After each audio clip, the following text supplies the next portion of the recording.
Semangat yang luar biasa.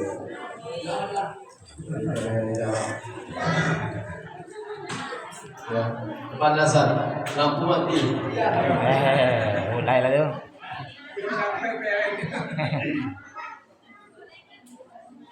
Innal hamdalillah nahmaduhu wa nasta'inuhu wa nastaghfiruhu wa na'udzu billahi min shururi anfusina wa min sayyiati a'malina man yahdihillahu fala mudilla lahu wa man yudlil fala hadiya lahu.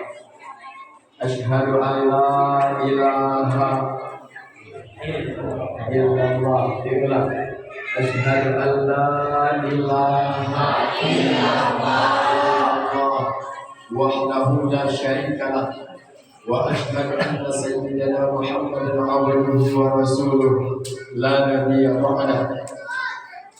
Allahumma shalli ala sayyidina Muhammad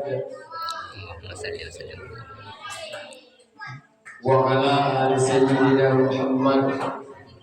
Faqala Rasulullah sallallahu alaihi wasallam, utlubul ilma minal mahdi ilal lahdi. Sadaqallahul aliyyul azim. Wa sadaqa rasuluhun nabiyyul karim. Wa nahnu ala dhalika minasy syahidin wa syakirin. Walhamdulillahi rabbil alamin. Bapak Ibu yang insyaallah dirahmati oleh Allah Subhanahu wa taala. Pertama-tama yang sama-sama kita hormati, yang ada tadi siapa? Ibu Kades. Ibu Kades Lumayan. Alhamdulillah hadir. Bapaknya mana, Bu?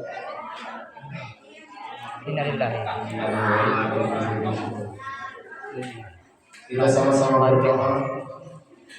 Kita doakan almarhum Allah ampunkan segala dosa-dosanya. Amin. Allah terima segala amal ibadahnya. Allah hindarkan dari azab kubur. Allah jadikan kuburannya taman dari taman surga. Insyaallah. Amin ya rabbal alamin. Kalau diaminkan, Allahumma ghfir lahu, warhamhu, wa'afihi, wa'fu anhu. Baik, yang sama-sama kita hormati para seluruh perangkat desa Pemayongan yang sempat hadir di acara ini. Mohon maaf besarnya, gelarnya tidak saya sebutkan, maka tidaklah mau orang rasa hormat. Selanjutnya perangkat desa dari desa Malagaintan yang sempat hadir, yaitu Bapak RT dari Simpang Bulu. Selanjutnya yang sama-sama kita hormati seluruh Bapak Imam Masjid, terutama Masjid apa itu? Masjid Al-Ikhlas. Ikhlas ya datang ke sini. Ikhlas. Insyaallah ya. Apa arti ikhlas? Rela. Terima. Ya. Iya, Bu. Apa? Ikhlas. Masjid Ikhlas dan masjid-masjid yang ada di sekitar ini yang insyaallah yang hadir. Imam masjid, imam, khatib, bilal, mudim, seluruh pegawai syariahnya, insyaallah mudah-mudahan Allah bahagiakan mereka. Amin. Allah berikan selalu kesehatan supaya mereka bisa membawa kita ke jalan Allah. Amin ya rabbal alamin. Terutama guru-guru ngaji daripada anak-anak kita. Bu, Pak, Bu, yang perlu kita hormati siapa? Yang pertama kali yang perlu kita hormati guru ngaji kita yang ada di sini. Bukan saya baru sekali ini datang. Ya, kalau guru ngaji anak-anak kita setiap malam, setiap habis maghrib sampai isya ada ngajinya. Ada. Alhamdulillah. anak-anak kita saja. Itu yang perlu kita hormati. Ya. Selanjutnya Bapak Ibu, ya, para jamaah yang insya Allah semua hadir pada sore hari ini. Ya, besar tidak saya sebut gelarnya, kecil tidak saya panggil namanya, maka tidaklah mengurangi rasa hormat saya. Insya Allah kita semua sama-sama hamba Allah. Amin. Ya Rabbal. Ada yang sudah tahu saya?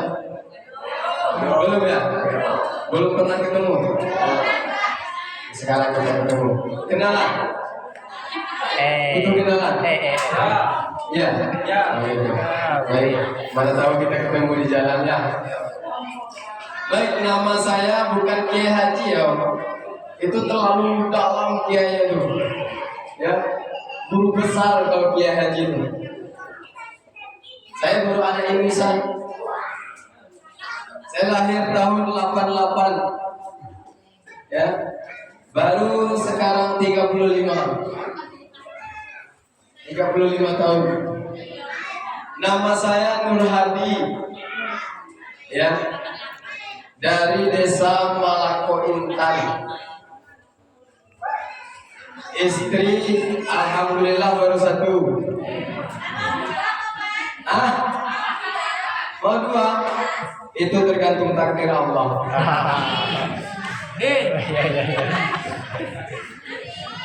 Ya, alhamdulillah sudah dikaruniai anak 2 orang perempuan.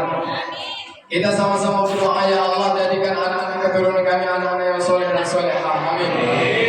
Ya Rabbal alamin.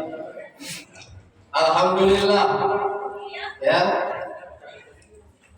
Saya tinggal di Desa Malako Intan. Kalau Bapak Ibu sempat pulang ke sana, mau ke Riko Hujan, silakan di situ mampir ke rumah. Tanya, di mana rumah Nur Hadi? Tahu lah orang tua. Yang cuma pakai nama Nur Hadi di Malako Intan saya. Ya, tidak ada lagi orang lain yang pakai nama Nur Hadi, itu cuma saya. Jadi mudah untuk mau menemukan alamatnya. Baik, itu saja untuk perkenalan diri. Jadi pertama-tama saya mohon maaf yang sebesar-besarnya karena udah agak lambat ya, terlambat datang tadi. Ya, saya mohon maaf yang sebesar-besarnya karena tadi pagi ada undangan di Tebulu di apa namanya Desa Telaga Tanjung Aur. Desa Tanjung Aur. Pulang dari situ, habis acara ceramah, tidak ikut duduk-duduk makan-makan lagi, langsung pulang. Sampai di rumah, ya, sampai di rumah telepon adik ipar, suruh siap-siap, kita berangkat lagi ke sini. Ya, belum sempat, kalau tidak salah, belum sempat duduk di rumah, langsung ke sini. Alhamdulillah Allah izinkan kita bertemu. Amin. Mudah-mudahan Allah pertemukan kita ini, Allah berikan nikmat yang besar, Allah berikan manfaat yang besar sehingga pertemuan kita pertemuan yang majelis taklim, majelis ilmu yang barokah. Amin. Ya Rabbal alamin. Jadi pada sore hari ini kita memperingati kisah Isra wal Mi'raj baginda Nabi Muhammad sallallahu alaihi wasallam. Ini saya mohon maaf kadang duduk, kadang berdiri, boleh ya? Ya, paham? Ya. Keluar tat. Kau ini. Keluar ya? Ya tidak lama. Iya, meja. Innal hamdalillah. Sesungguhnya segala puja dan puji itu hanyalah milik Allah. Allahu Rabbuna wa Rabbukum. Allah Tuhan kita dan sudah pasti Tuhan mereka semua. Allahu Rabbul Allahu Rabbul Alamin. Allah yang memiliki seluruh apa yang ada di langit dan di bumi ini. Ingat ya, semua milik Allah. Sejak dari makhluk yang paling kecil yang cuma bisa dilihat oleh mikroskop sampai kepada makhluk yang paling besar, semua adalah milik Allah dan mereka tunduk kepada Allah Subhanahu wa ta'ala. Kalau kita sadar bahwa kita adalah makhluk Allah yang tunduk kepada Allah, tentu sebagai manusia yang doa kita ini selalu membutuhkan Allah sebagai penolong kita. Artinya apa? Orang yang betul-betul hamba Allah, mereka tidak akan pernah lepas dari bibirnya, hatinya, perilakunya dan pikirannya. Tidak pernah lepas dari bertasbih, bertahmid, bertahlil, lalu bertakbir kepada Allah. Ayo, mari kita awal pengajian kita dengan memuji Allah. Mudah-mudahan pujian kita kepada Allah, Allah selalu memberikan hidayah dan petunjuknya kepada kita, sehingga kita betul-betul menjadi hamba Allah yang betul-betul taat kepada seluruh perintah Allah. Amin. Ya Rabbal Alamin. Sama-sama. Subhanallah.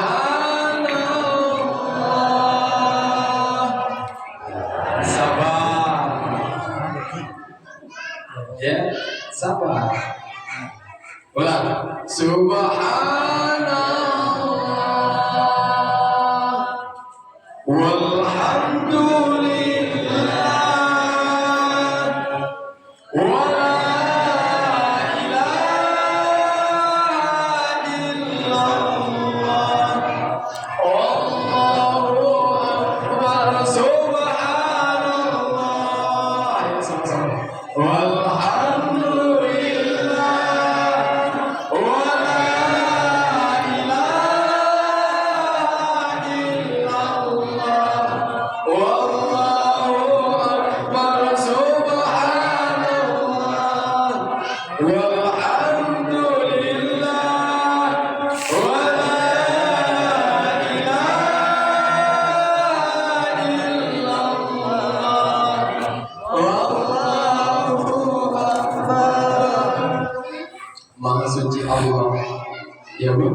Segala puji bagi Allah.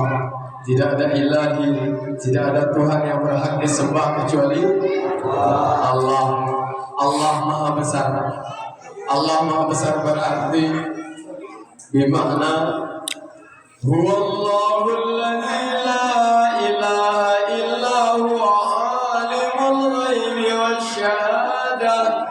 Huwa alimul ghaibi wasyahadati huwar rahmanur rahim.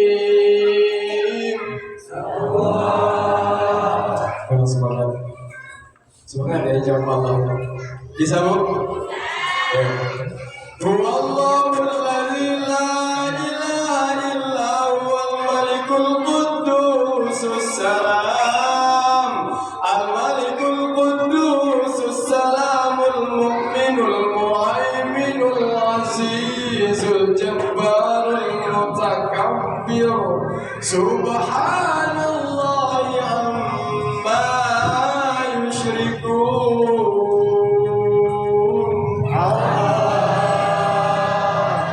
Terpaksa. Ya, Ibu terpaksa. Insyaallah. Kalau mau lihat ikhlasnya kita, lihat yang ketiga ini. Tambah kencang berarti ya.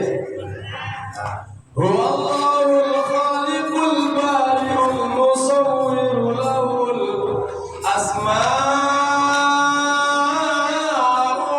husna yusabbihu lahu ma fis samawati wal ard wa huwal azizul hakim.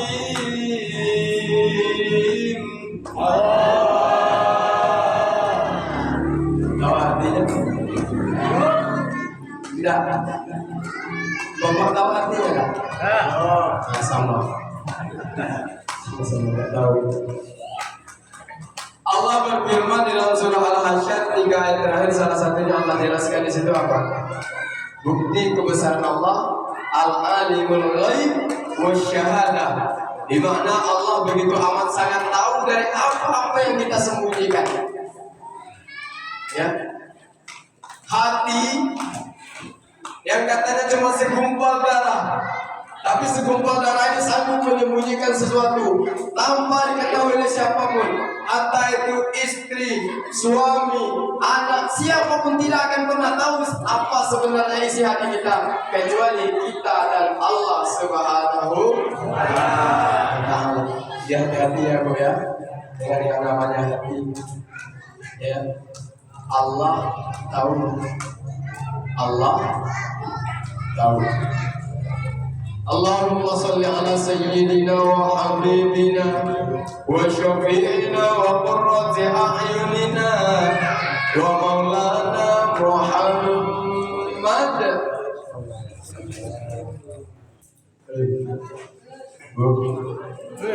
Kita harus bisa membedakan mana Muhammad yang jual minyak di jalan dengan Muhammad maju di dalam. Tidak ada nama yang paling pantas untuk dijawab kecuali nama baginda Nabi Muhammad sallallahu alaihi wasallam. Makanya apa? Bukti kalau kita betul-betul mencintai Rasulullah, pertama ketika mendengar namanya disebutkan, kita senantiasa bersolawat dan salam kepadanya. Insya Allah. Kedua, kita senantiasa mengikuti ajaran-ajaran yang sudah dibawakan oleh beliau. Dan yang ketiga, kita senantiasa cinta kepada orang-orang yang mencintainya. Insya Allah. Ya Bu. Jadi selawat itu sudah panjang tadi, sudah dipimpin oleh ibu-ibu dari ibu-ibu majelis taklim ya. Ya. Insya Allah mudah-mudahan wabil khusus kita yang ada di acara ini, umumnya seluruh keluarga besar kita kaum muslimin muslimat dimanapun berada, mudah-mudahan kita sama-sama mendapatkan syafaat. Tahu arti syafaat? Apa arti syafaat itu apa? Pertolongan. Dari siapa? Dari baginda Nabi Muhammad SAW. Untuk siapa? Untuk orang yang suka membaca sholawat semasa hidup di dunia. Nah, jadi itu, insya Allah, ya. Jadi pada sore hari ini kita merayakan, ya, sekarang sudah tanggal 27, ya, merayakan kisah Isra wal Mi'raj baginda Nabi Muhammad SAW. Sekarang sudah jam 3 lewat. Kita perlu bikin sepakat, ya, kesepakatan kita sampai jam berapa Ibu? Sampai jam berapa?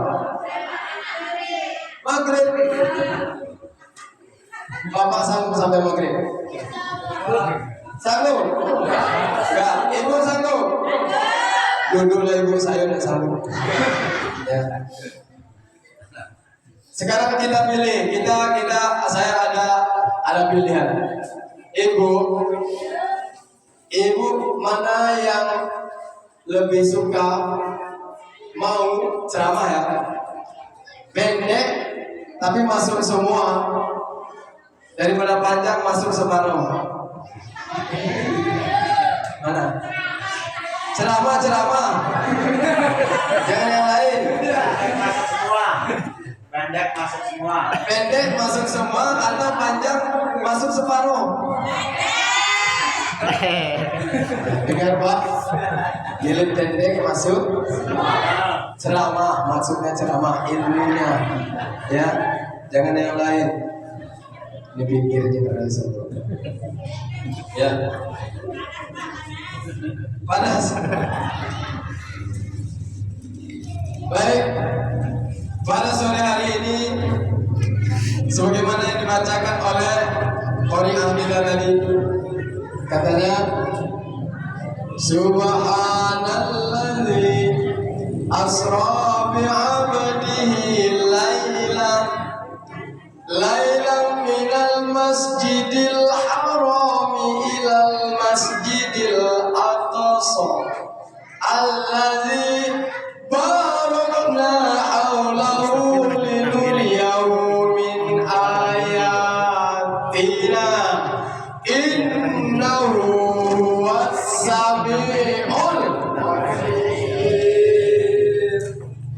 Basir apa alim?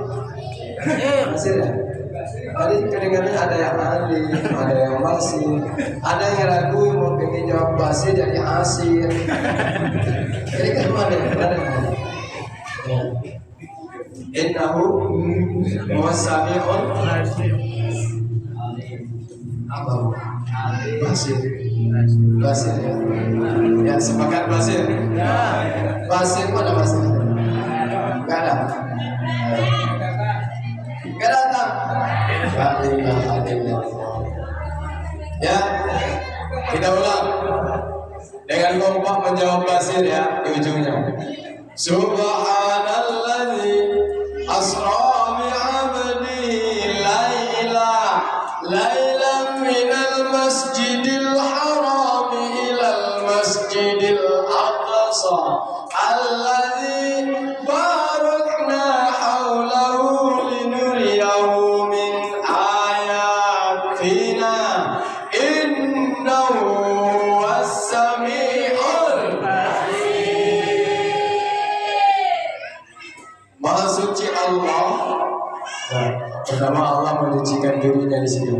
Maha suci Allah yang telah memperjalankan hambanya. Siapa hambanya? Hah? Siapa? Nabi Muhammad Sallallahu Alaihi yang sudah diakui sebagai hamba. Maha suci Allah yang sudah memperjalankan hambanya. Siapa hambanya? Baginda Nabi Muhammad hamba Allah. Kita umat. Kita ini hamba Allah bukan? Bu, hamba Allah apa bukan? Kata siapa? Kata saya. Berarti kan? Bapak, kita ini hamba Allah apa bukan? Bapak berani jawab. Aku ngaku gampang dan gratis.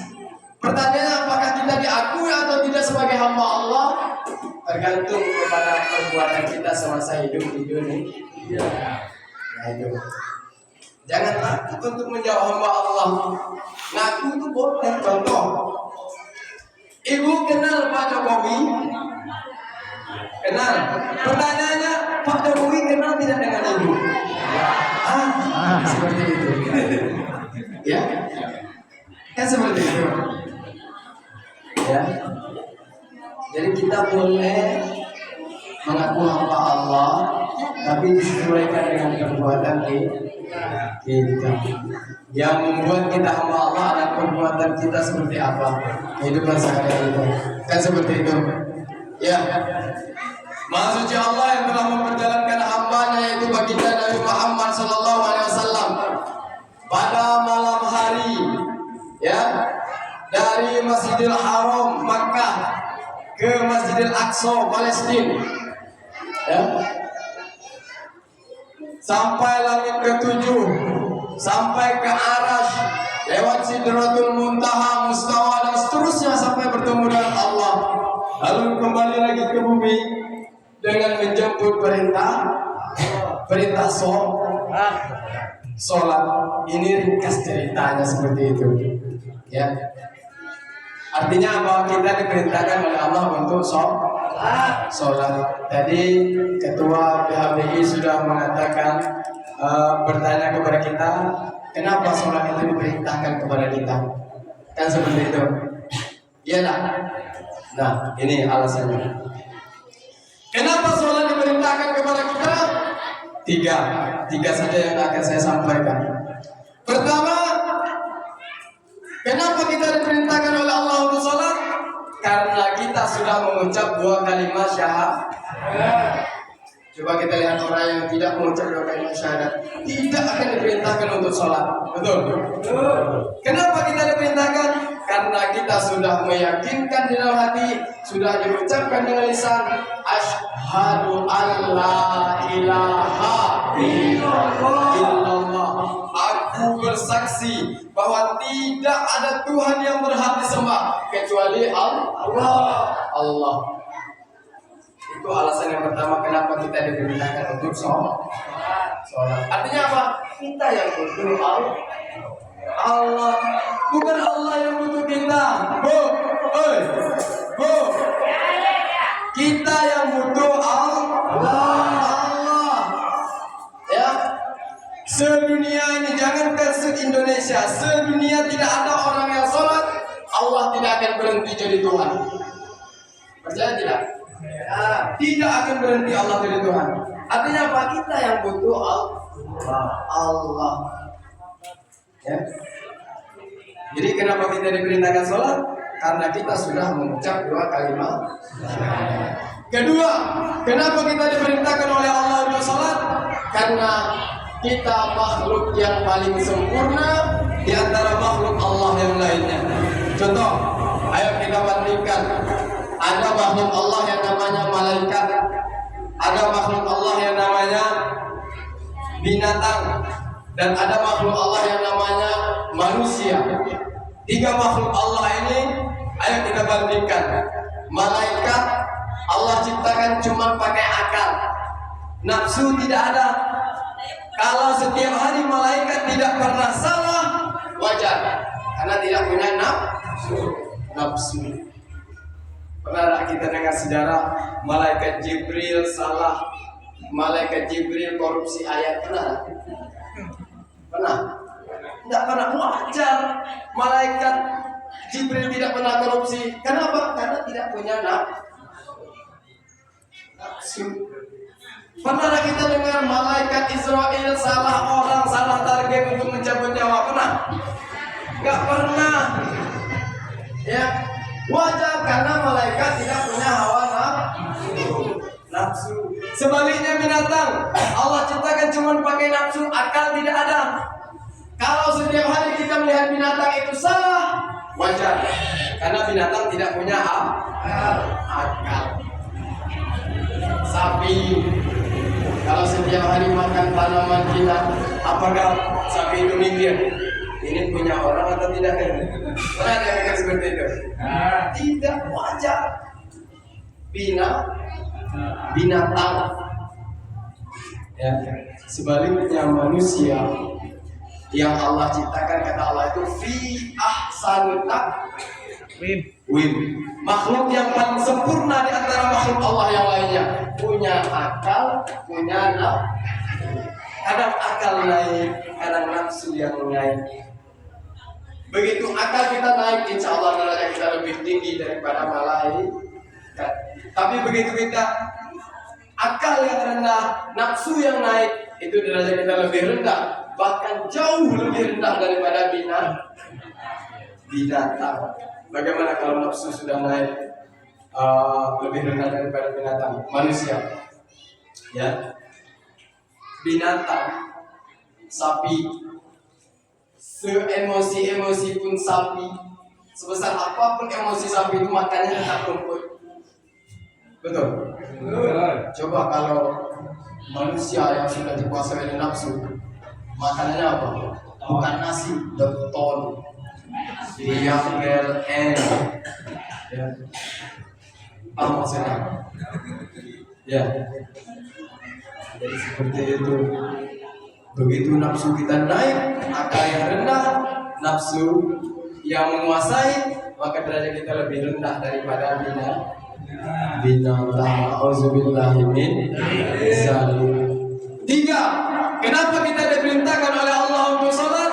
Karena inna sholata tanha anil fahsya'i wal munkar. Sesungguhnya sholat itu bisa mencegah dari perbuatan keji dan munkar.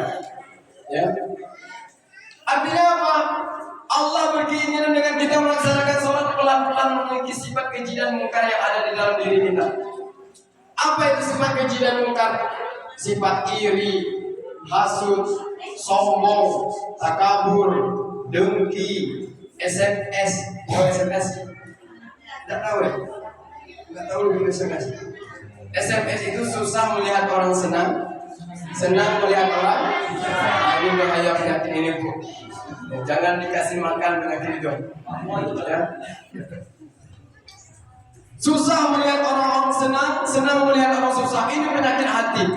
Nah, penyakit hati ini kata Rasul, orang yang punya penyakit hati di dalam hatinya ada penyakit, hatinya busuk, ya. Kalau punya sifat sombong, angkuh, dengki dan lain sebagainya, berarti hatinya busuk. Orang yang punya penyakit hati itu kata Rasul, ibaratkan api yang sudah menyala. Kan ada tuh orang yang dengki tapi sholat rajin, ada nggak? Ya. Sholat rajin tapi masih dengki dengan tetangga, ada? Ya. Mana orangnya? Di luar. Sholat rajin tapi suka mengambil hak orang, ada?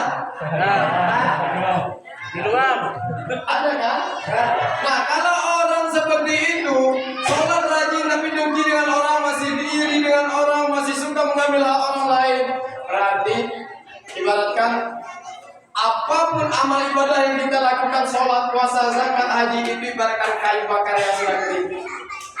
Sedangkan penyakit hati yang ada di dalam diri kita, itu ibaratkan api yang sudah menyala. Kalau dua macam ini ada dalam diri kita, kayu bakar yang sudah kering bercampur dengan api yang sudah menyala, apa yang terjadi? Habis, hangus. Begitulah tanpa kita sadari, amal ibadah kita habis dimakan oleh si dengki, dimakan oleh si iri. Ya Pak ya? Jadi ini, nah berkeinginan Allah itu ketika sholat pelan-pelan mengikis sifat keji dan mungkar yang ada di dalam diri kita. Ya. Kenapa ada orang, Bu,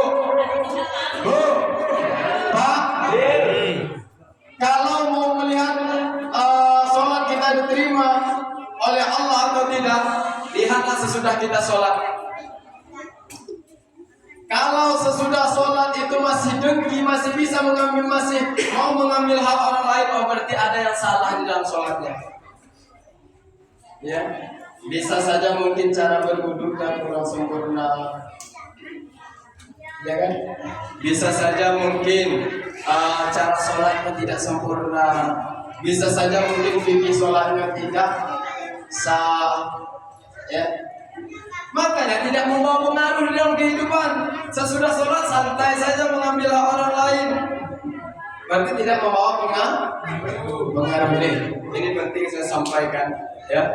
Ini saya bukan mengajar Ibu, ya. Tolong perhatikan. Itu pesan dari Allah di dalam surah Al-Maidah ayat 6. Kata Allah, Bismillahirrahmanirrahim. Ya ayyuhalladzina amanu, wahai orang-orang yang beriman, idza qumtum ila shalah, ketika engkau ingin melaksanakan sholat, kata Allah, fagsilu wujuhakum, pertama maka basuhlah wajahmu. Ya, basuh wajah. Mana batas wajahmu mana? Ini saya terangkan masalah fikihnya. Mohon maaf Bu, di sini saya ceramah, saya buka peci saya. Yang batas wajah sejak dari batas tumbuh rambut sampai ke dagu, kiri kanannya telinga. Nah, semua keliling ini wajib basah ketika berwudu.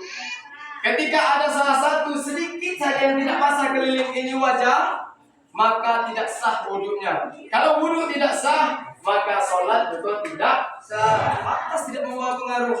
Kadang-kadang kita menurunnya, sini tidak basah, batal wudunya.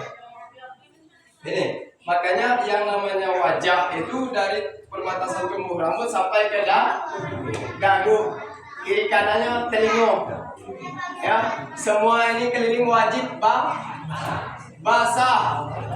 Wajib basah. Makanya di dalam sholat perempuan auratnya yang boleh keluar itu cuma wajah, ya. Selain dari wajah keluar di dalam sholat tampak, berarti batal sholatnya. Hati-hati Bu, pakai mukena, tahu mukena? Telekung mukena, ya. Itu di bawahnya di ujung dagu. Jangan seperti pakai jilbab sekarang. Kan di bawah dagu nih. Di sini kan kelihatan. Itu sudah tidak lagi wajah. Ini aurat. Ketika kita pakai mukena sholat pakai seperti jilbab sekarang, batal sholatnya. Karena di bawah adalah aurat. Makanya pakai mukena itu di ujung dan paham bu? Nah itu penting. Ya, itu penting. Mohon maaf ya, saya bukan ngajari tapi meluruskan ya. Ini penting karena pertama kali yang ditanyakan besok di hadapan Allah sholat. Walaupun kita baik dengan tetangga, kalau sholat tidak baik, amal yang lain tidak bisa diambil. Kenapa? Karena sholat yang tidak baik. Nah seperti itu. Ketika engkau ingin melaksanakan sholat, kata Allah, "Fawsilu wujuhakum," maka basuhlah wajahmu. Itu batas wajah tadi. Ya. Yang kedua, wa'aidulakum wa arjulakum ilal marafiq wa aydiyakum ilal marafiq. Basuhlah tanganmu sampai siku. Ya. Bu, basuh tangan sampai. Berarti apa? Yang diperintahkan oleh Allah dari ujung tangan sampai siku. Ya. Dari ujung tangan sampai siku. Bahasa Allah basuh itu seperti apa? Basuh dengan menyiram itu beda. Coba kalau bahasa piring yang kotor, bahasanya dibasuh atau disiram. Basuh artinya digosok supaya kalau sekedar siram bersih ya? Nah, makanya bahasa Allah itu digosok. Ya, batas siku. Basuhlah tanganmu sampai siku. Manfaatnya apa? Kalau dari sini sampai siku, manfaatnya air yang turun itu masuk ke sela-sela kuku kita. Baru sampai ke siku.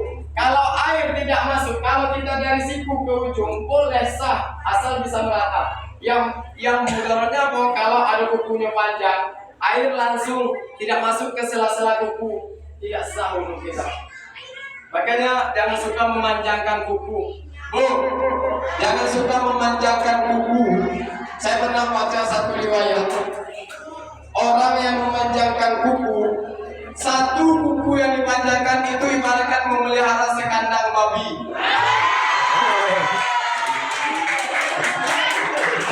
Ada yang memanjang?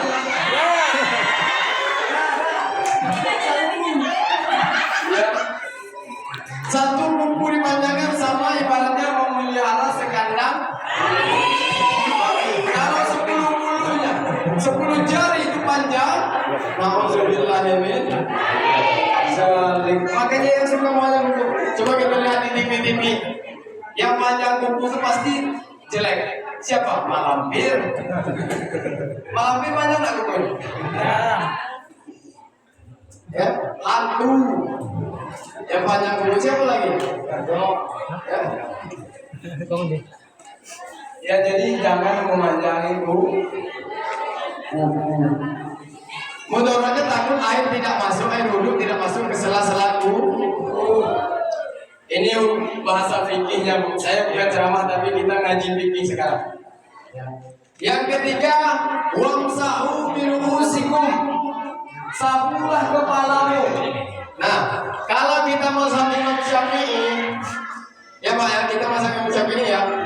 Mazhab Imam Syafi'i menyapu sebagian dari kepala, bukan seluruh kepala, tapi sebagian boleh.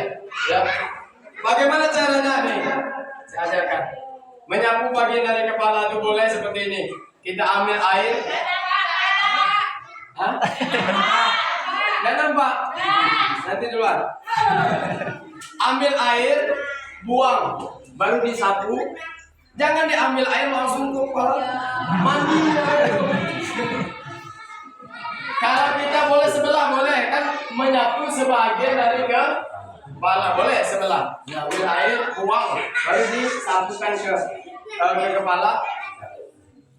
Biar terasa sejuk daging kepala, apa namanya? Kulit kepala.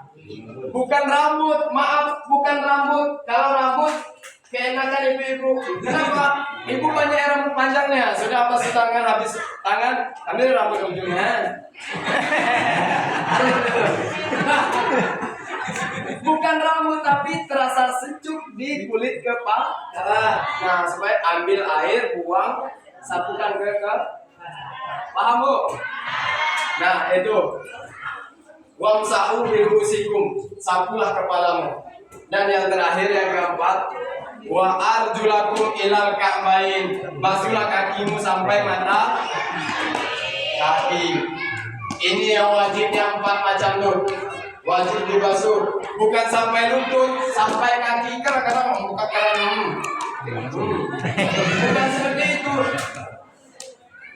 Dibasuh tuh artinya dikusuk, digosok, biar air itu merah. Mana tahu ada sesuatu hal yang bisa menghalangi air sampai ke kulit, seperti jam yang sempit, misal cincin. Apalagi ibu yang suka pakai kutek. Itu kutek itu Bu. Oh Bu. Kutek itu kalau ada di kuku kita tidak sah wudu kita. Tidak usah. Kalau beda dengan ina itu tidak menempel. Tapi kalau kutek itu menempel bisa menghalangi air sampai ke kuku. Batal, tidak sah wudunya. Ya kalau kutek. Ya, paham ya? Kutek tidak boleh. Titek apa lagi? Kalau Indonesia getah. Nah, itu tidak boleh. Makanya sebelum berwudu bersihkan dulu anggota wudu kita. Selain daripada itu sunnah, membasuh telinga sunnah. Kalau lupa basuh telinga sah tak wudu? Sah, karena sunnah. Yang wajib 4 tadi.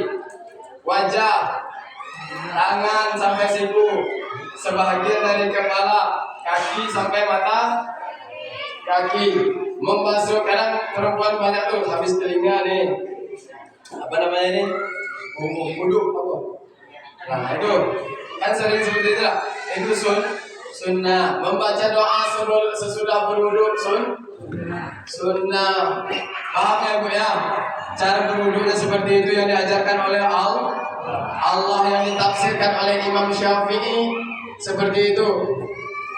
Terus sesudah yang fardu wudhu tadi yang 4 macam tadi, maka lawannya yang membatalkan wudhu cuma 4. Bu, batalnya wudhu kita kalau 4 macam ini ada yang terjadi pada diri kita. Kalau tidak ada yang 4 macam ini, berarti wudhu kita tidak apa yang membatalkan wudhu kita? Pertama, keluar salah satu daripada 2 jalan, yaitu keluar dari kubul dan dubur. Kubul tempat kencing, dubur tempat BAB. Apapun yang keluar dari situ batal wudhu. Ya, apapun yang keluar situ sengaja ataupun tidak, paling kecil angin yang keluar, paham? Batal wudhu. Kecuali air mani. Nah, kalau mani itu wajib mandi. Yang kedua, yang membatalkan wudhu, bersentuh kulit laki-laki dengan kulit perempuan yang bukan muhrim tanpa alas, sengaja ataupun tidak, yang menyentuh dan yang terkena sentuh sama-sama batal. Paham Ibu? Ya. Siapa muhrim kita? Ibu dengan suami batal apa wudhu? Batal. Suami ibu itu muhrim atau tidak?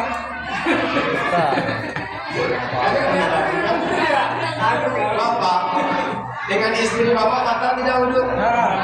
Tidak. Perhatikan, yang namanya muhrim itu selain itu bukan muhrimnya. Yang namanya muhrim pertama, ayah, ibu dan bapak, yang kandung, yang angkat dah, yang kandung, yang ayah angkat, dan ibu angkat kan sering tuh, itu tidak merubah hukum fikih, tetap batal bukan muhrim itu.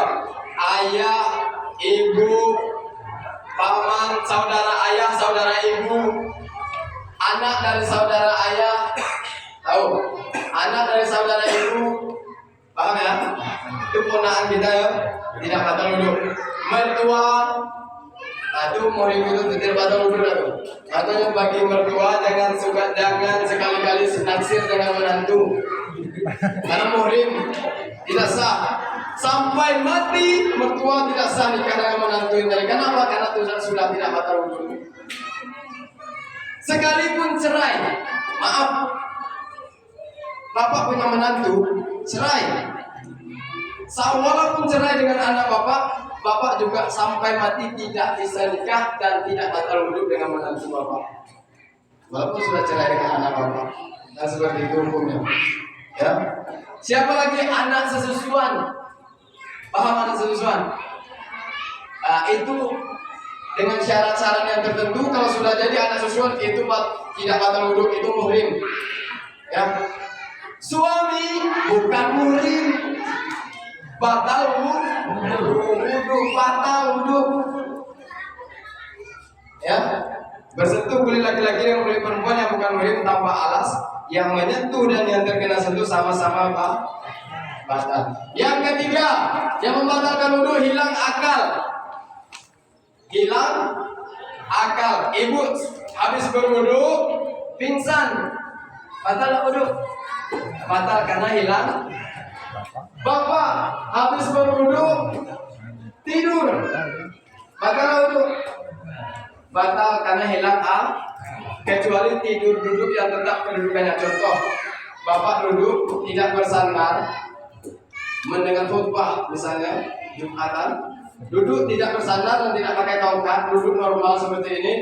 Nah, selagi tidak berubah, tidak terangkat pantatnya dari tempat duduk tersebut, pasti masih dengar apa yang disampaikan khatib. Tapi kalau sudah seperti itu batal, karena sudah hilang. Bapak sudah berwudu, tidur bersandar, batal. Tidur baring apalagi. Yang tidak batal tidur duduk yang tetap kedudukannya. Artinya tidak belum seperti itu. Kalau sudah seperti itu hukumnya batal. Maka ambil wudhu baru sholat. Seperti itu. Ya, Bu. Yang keempat, yang terakhir, yang membatalkan wudhu, menyentuh kubul atau dubur dengan telapak tangan yang tidak beralas. Sekalipun kubul dan dubur kita sendiri tersentuh oleh telapak tangan, batal wudhu. Ibu, sekalipun kubul dan dubur kita sendiri, apalagi punya orang. Yang mana tahu kita sudah berwudhu, pasang celana anak, pasang celana cucu, tersentuh. Kalau punya alas tidak batal. Tapi kalau tanpa alas, tidak ada alas, baru batal. Dengan telapak tangan, dengan punggungnya tidak batal. Yang batal dengan telapak tangan. Selain dari 4 macam itu tidak batal wudhu. Sekarang saya tanya ke ibu lah, Bu, yang 4 macam tadi hafal? 4 macam yang membatalkan wudhu tadi hafal? Insyaallah hafal ya. Sekarang saya tanya, ibu selesai berwudhu, ibu makan. Sudah makan baru sholat. Sebelum sholat tadi ibu belum wudhu yang pertama sebelum makan tadi lah. Sesudah berwudhu ibu makan. Sesudah makan batal wudhu ibu. Kan lagi.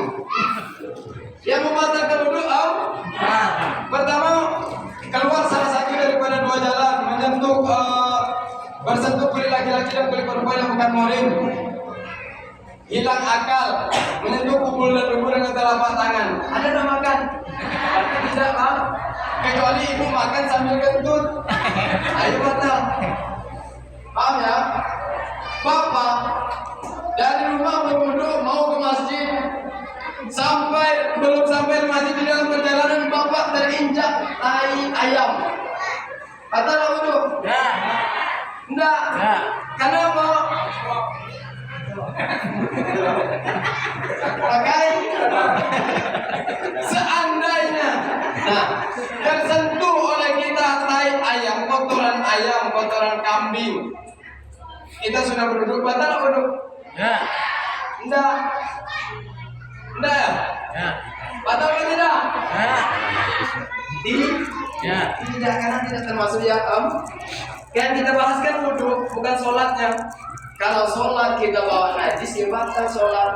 Kalau wudhu tidak bang, batal. Cukup dicuci bagian yang terkena najis, langsung dibawa sholat. Nah kan, dahulu hukum fikih ini mudah. Apalagi ini Pak, kita sebagai pemimpin rumah tangga ada perintah khusus selain dari perempuan, yaitu pada hari Jumat kata Allah, ya ayyuhalladzina amanu idza nudiya lis-sholati min yaumil jumu'ah fas'au ila dzikrillah wa dzarul bai'. Kata Allah, wahai orang-orang yang beriman, ketika engkau dipanggil untuk melaksanakan sholat, was'au ila zikrillah, maka bersegeralah kamu untuk mengingat Allah. Wazarul bai', tinggalkan jual beli. Jual beli saja Allah suruh tinggalkan, apalagi beres, apalagi manis sawit. Tinggalkan untuk mengerjakan sholat Jumat. Makanya hukum daripada mazhab Imam Syafi'i, ya, kalau orang yang bermukim di situ kurang dari 40 melaksanakan sholat Jumat, maka selesai sholat Jumat itu wajib sholat zuhur. Selesai sholat Jumat, assalamualaikum warahmatullahi wabarakatuh. Bilal langsung tegak qomat, langsung melaksanakan sholat zuhur secara berjamaah. Kalau kurang dari 40 orang di sini, kakaknya ada 40 orang.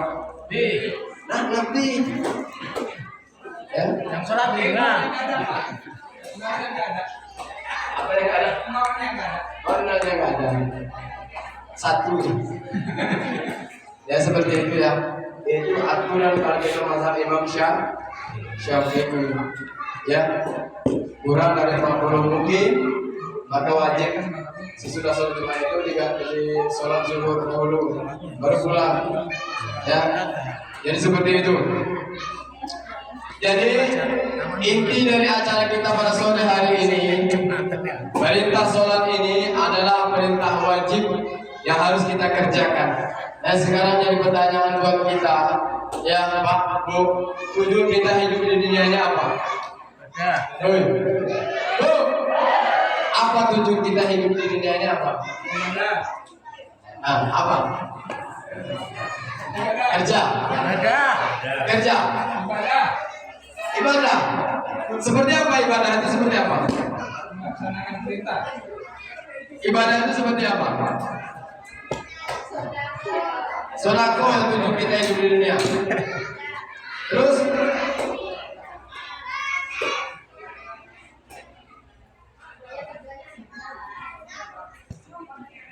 ibadah. Tujuan kita hidup di dunia adalah ibadah.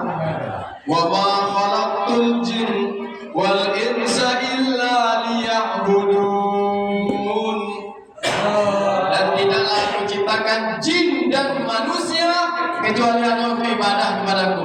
Tujuan kita hidup adalah ibadah. Kan ada lagu kasidah tuh. Pernah dengar lagu kasidah? Ini ibadah, itu ibadah di mana-mana. Menuntut ilmu, mencari nafkah, makan minum, tidur di rumah. Bagi yang beriman semua jadi ibadah. Ya seperti itu.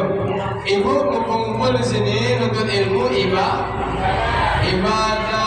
Ibu keluar rumah izin kepada suami, ibadah. Ya, ibu masak, menyiapkan makanan untuk suami pulang kerja, ibadah.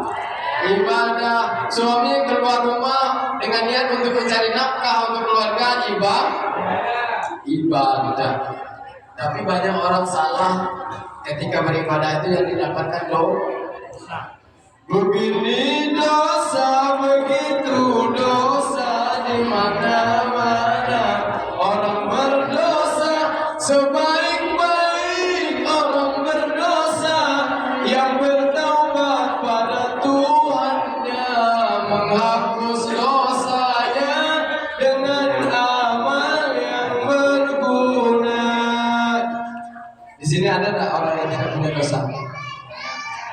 Mana orang-orang yang tidak punya dosa, bapak-bapak ada nggak?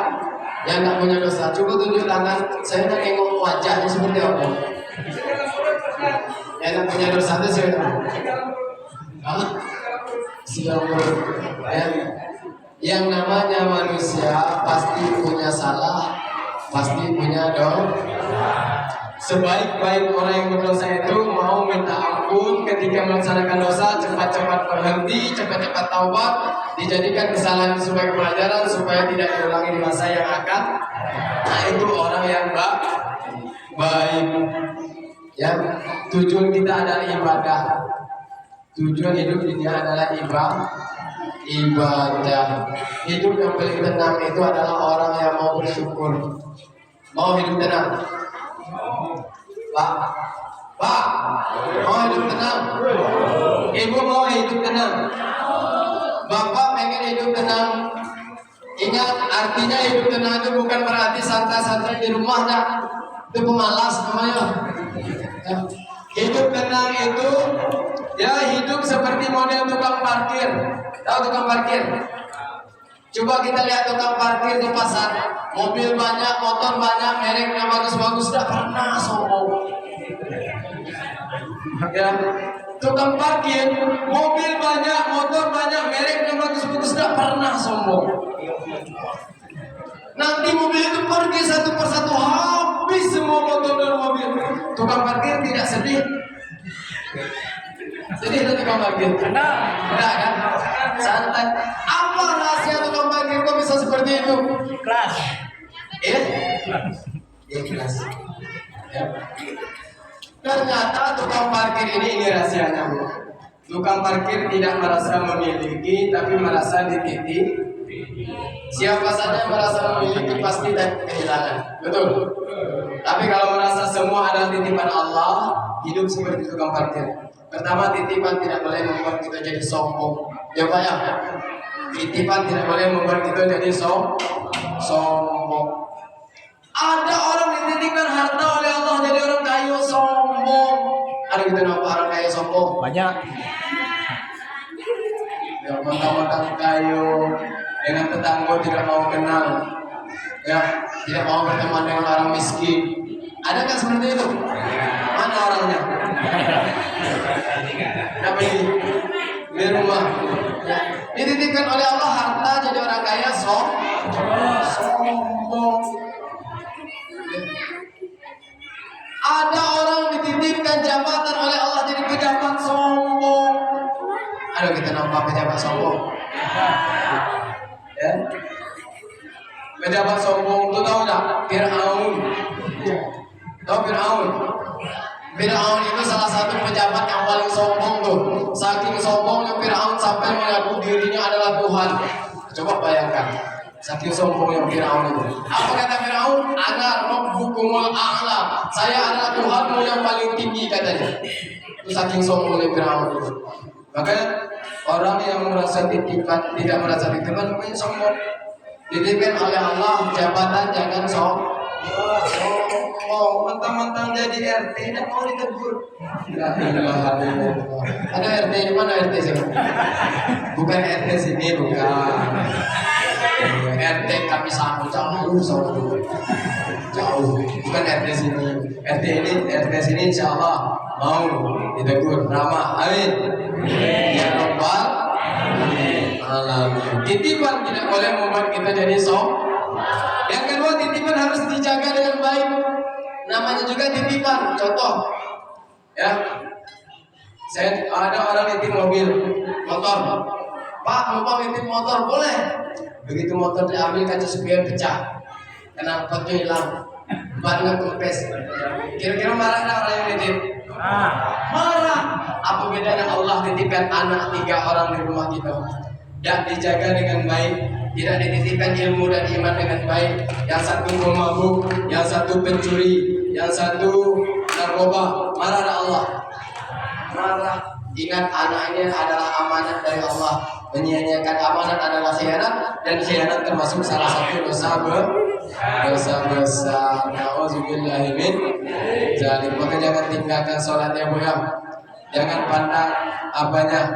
sebesar apapun gaji kita, jangan sampai tinggalkan sholat. Kadang-kadang kita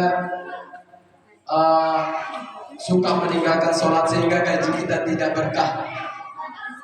Coba kita perhatikan panggilan Allah. Panggilan Allah untuk kita melaksanakan sholat seperti apa?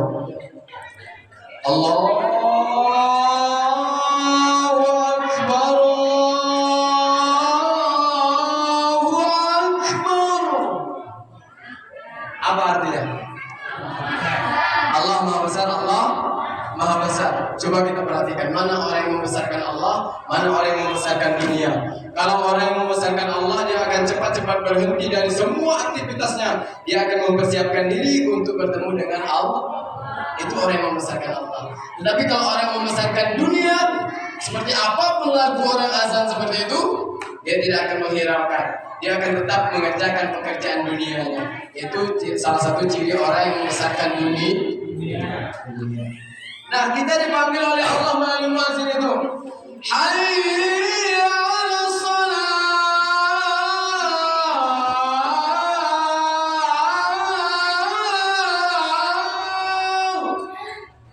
Mari kita sholat. Kan itu. Mari kita sholat. Untuk apa kita sholat? Lalu dipanggil lagi, dijawab lagi. Hayya 'alal falah.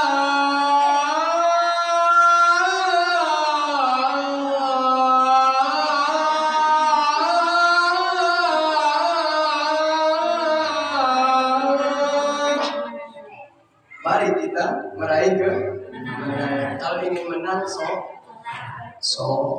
kalau ingin menang, sholat. Ya mudah. Jangan sombong. Jangan sombong. Sombong itu bisa dihilangkan dengan adanya kita melaksanakan sholat. Ya Pak Ibu ya. Ya Bu ya Pak ya. Kita sama-sama berusaha untuk memperbaiki diri. Jangan nunggu-nunggu besoklah sholat, nunggu ada aman hidup, entah aman tidak menjelang mati. Besoklah sholat, nunggu jadi RT, entah berpangkat tidak menjelang mati. Ya RT ya. Jangan mulur-mulur waktu. Ya. Sholat itu dianggap sebagai kebutuhan, bukan sekedar kewajiban, tapi kebutuhan. Kita hidup butuh makan. Begitu perut lapar, pasti yang kita cari makan. Begitu juga sholat. Begitu ada yang panggil, itu suara Allah yang panggil melalui muadzin. Allahu Akbar, Allahu Akbar, itu panggilan Allah.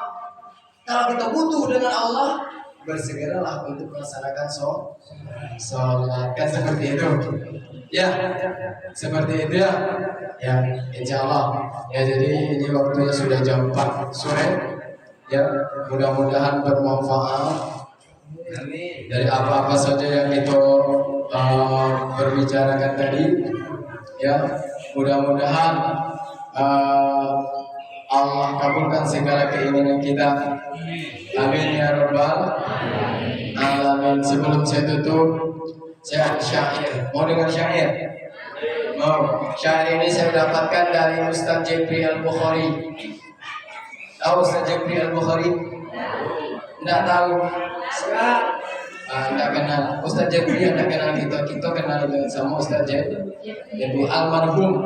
Dia sudah meninggal dunia. Saya pernah dengar dari beliau, dakwah beliau, katanya apa tentang sholat ini.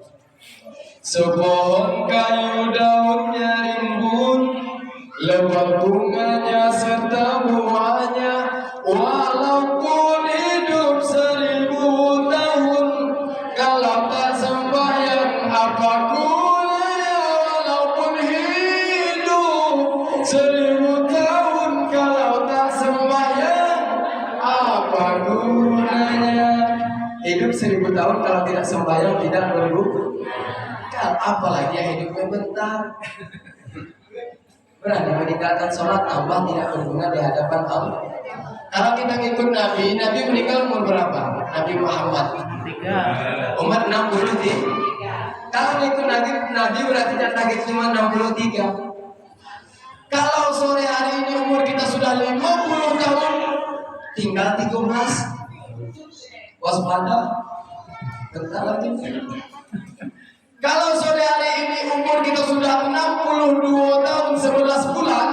Sudah. Nah, itu jangan membantah lagi makan tuh. Tinggal sebulan. Ya, karena kita semua pasti mati. Ya, jadi segitu. Rumah yang mewah jadi impian, harta yang banyak membuat senang. Walaupun hidup 1000 tahun, kalau tak sembahyang apa gunanya? Walaupun hidup 1000 tahun, kalau tak sembahyang apa gunanya? Rumah mewah megah, orang kayu, toke, mobil banyak, toke sawit, toke getah, toke pinang, toke nanya. Ya, kalau tidak sholat tidak berguna di hadapan Allah. Kalau yang kayu saja, yang banyak berhamburan harta, tidak sholat tidak berguna di hadapan Allah. Apalagi yang rumahnya mengente, miskin, susah, bangsat, bolong pula rumah itu, berani meninggalkan sholat tamat tidak berguna di hadapan Allah. Allah itu yang paling bahaya. Hidup di dunia lah susah, mati masuk neraka. Nauzubillahi min dzalik. Ya, dunia sengsara, akhirat mudah-mudahan bahagia.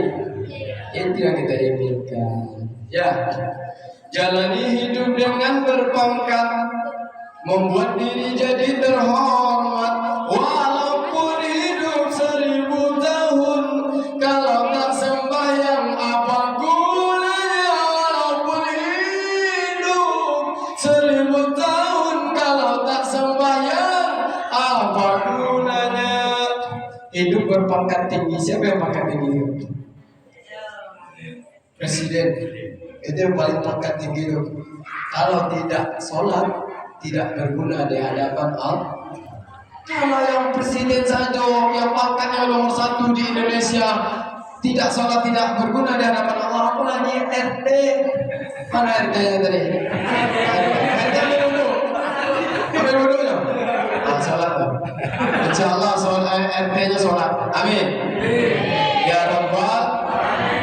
Apalagi kita yang tidak punya pangkat ini berani meninggalkan sholat, tambah tidak berguna di hadapan Allah. Kita hidup akan mati, Ibu Pak. Setinggi apapun jabatan kita mati. Contoh ke Fir'aun itu raja mati. Ya lah tuh. Presiden pertama kita siapa? Mati. Ya kan? Dan semua yang akan mati. Kenal Michael Jackson?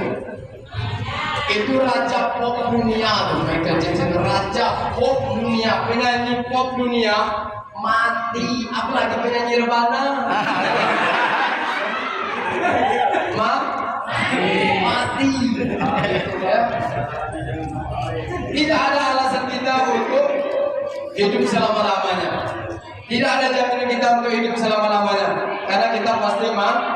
Yang mati-matian kita mencari sekarang, pergi pagi pulang sore, sampai berani meninggalkan sholat zuhur, berani meninggalkan sholat asar. Yang kita cari sampai bisa membuat rumah, sampai bisa membeli mobil, tinggal ketika kita mati. Percaya tidak? Kendaraan kita ketika kita mati sama, mau miskin mau kaya, kendaraan adalah keranda.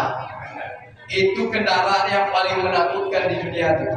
Siapapun yang masuk ke dalam keranda itu pasti mati. Ya, itu kendaraan yang paling menakutkan. Nah, apa gunanya mobil yang mati-mati kita mencari sampai berani meninggalkan sholat, rumah yang mewah, ya, yang kita bangun sampai berani meninggalkan sholat karena mencari rumah seperti itu, karena pengen punya mobil dan sebagainya. Semuanya tinggi dan tidak ada keberkahan di antara itu.